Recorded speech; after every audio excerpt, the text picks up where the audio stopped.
the front page. I'm Lembit Opik and welcome to Press Release here on Press TV, where we face up the facts, spy out the spin and tell it like it is, from the far, far east to the wild, wild west. Today we'll be looking at stories from all around the globe and sorting out the reality from the rubbish. First, a roundup of the state of the world, with the stories that cause more questions than answers. What a workout, what a week, what a world! Let's get down to the details and separate the political friction from the political fiction. In the words of a fictional Hollywood character, Forrest Gump, life is like a box of chocolates. You never know what you're gonna get. He might as well have been talking about the American president, who some people also think is a fictional character made up by the American media as a joke. Desperate Don is never short of something to say. He does denials, he does denunciations, he does departures, and he does diatribes. And it's true, you never do know what you're going to get. Donald Trump is the presidential gift that keeps on giving. Usually, he's just on about fake news, fake friends, fake facts, and nobody is above Tetchy Trump's turbulent tantrums. In fact, sometimes he even criticizes himself for his own misspeaking. I realize that there is a need for some clarification. It should have been obvious. I thought it would be obvious, but I would like to clarify just in case it wasn't. In a key sentence in my remarks, I said the word would instead of wouldn't. The sentence should have been, I don't see any reason why I wouldn't, or why it wouldn't be Russia. So, just to repeat it, I said the word would instead of wouldn't, and the sentence should have been, and I thought it would be maybe a little bit unclear on the transcript or unclear on the actual video. The sentence should have been, I don't see any reason why it wouldn't be Russia. Normally Trump's temper is about the small stuff, like who he's fired up about, who he's fired, or which country he's planning to invade. Hey, so far so good. But now there's a problem. Recently he remembered that he's got a button, a big red button, which is connected to something very big indeed, which we might call the end of the world. Yes, gun-loving Donald has got rather excited about something rather enormous. They're called bombs. Not just ordinary bombs, like the ones the Americans are always dropping on countries which are full of enemies or full of oil, obviously. No, we're talking about the really big bombs, the ones which can set fire to whole cities and basically wreck everything. These bombs are so bad they can kill everyone, even Trump supporters.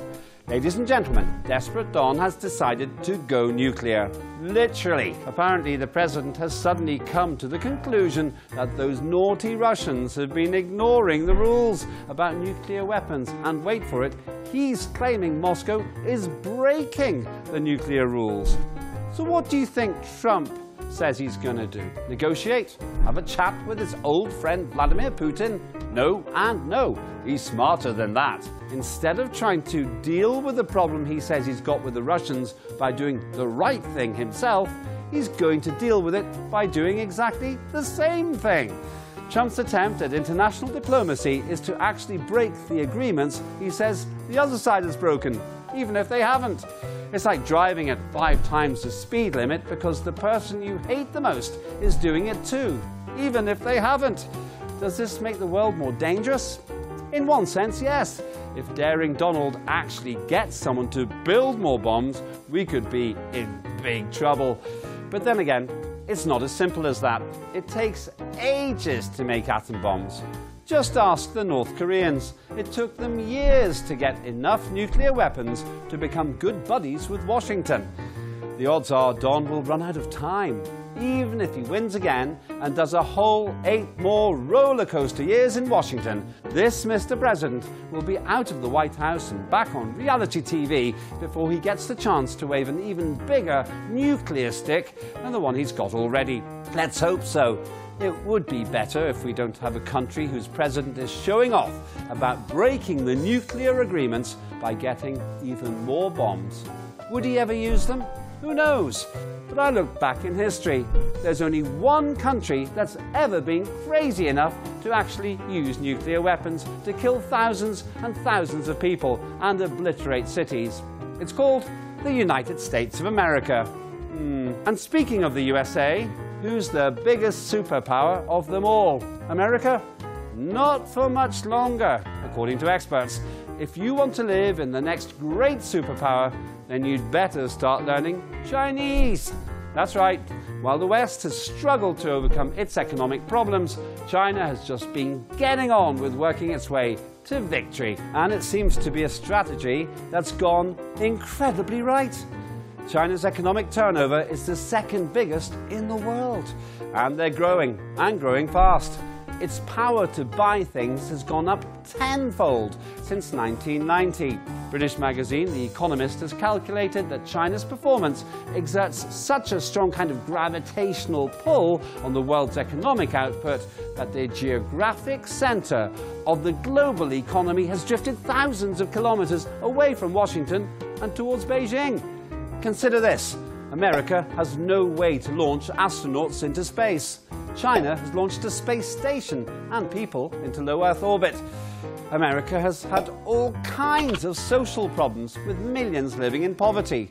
China has reduced extreme poverty from over 1 in 10 citizens to less than 1 in 16. And America is led by Donald Trump, while nobody is laughing at the Chinese premier.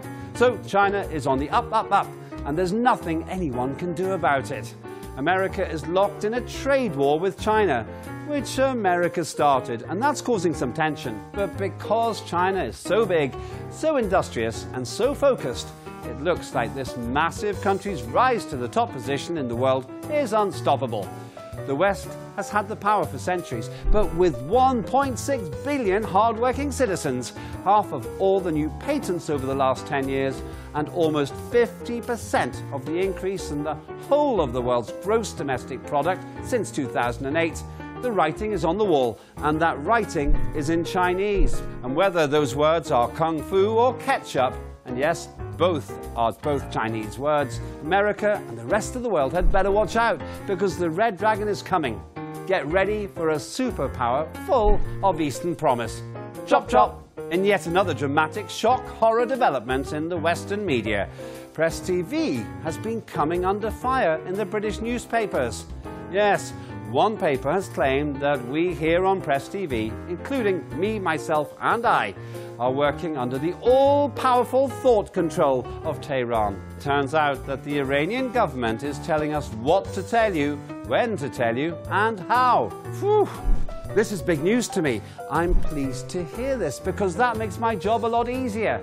I just have to wait for the words and read them to you. Simple. But there's a little problem. When it comes to Tehran thought control, I didn't get the memo. I'd like to apologize to Tehran, because I didn't know I was supposed to follow orders. I never knew I was meant to just stay with the Iranian instructions. I suggest that freedom of thought on Press TV is a breath of fresh air to those of us who actually value free speech. I was asked about this subject, and I shared my views right outside Westminster. But there's this Western filter, which repeatedly means that, with the best will in the world, those working in the British media sometimes don't see their own bias. It's hardly surprising, therefore, that they are concerned about RT and Press TV, which give a different perspective, a third view, which isn't always comfortable to those who can only see it through the monodimensional. Get in touch with us at this station, because have I got news for you? You can join us here on Press TV, but only as long as you can show you really are able to think for yourself. If not, I feel it's better you just stay where you are and do your best. I don't want you to be disappointed when you find out you don't get told what to think by Tehran. So my advice is simple. Do tune into Press TV to see what's really going on. And if it makes sense to you, give us a call. You might just be free-thinking enough to work on Press TV. And as usual, I'll make some predictions about what could happen in the week ahead. Firstly, I predict that Donald Trump won't make any nuclear weapons in the next few weeks. He'll go nuclear himself, but it will all be with the same usual weapon of choice, his words, not his bombs. He can't kill as many people with words. Second, I predict that the British media will continue to be totally confused about why so many people watch Press TV instead of them. This problem will continue because why think for yourself if the British government will make life easy and do it for you. Thirdly, I predict that even though the word ketchup comes from the Chinese word for tomato sauce, nobody in America will stop using it. That's it for this week. Thanks for watching and join me next time for Press Release, the show that takes the political fiction out of the political friction and splits the fake from the facts. Hold the front page, but don't trust it. Trust me.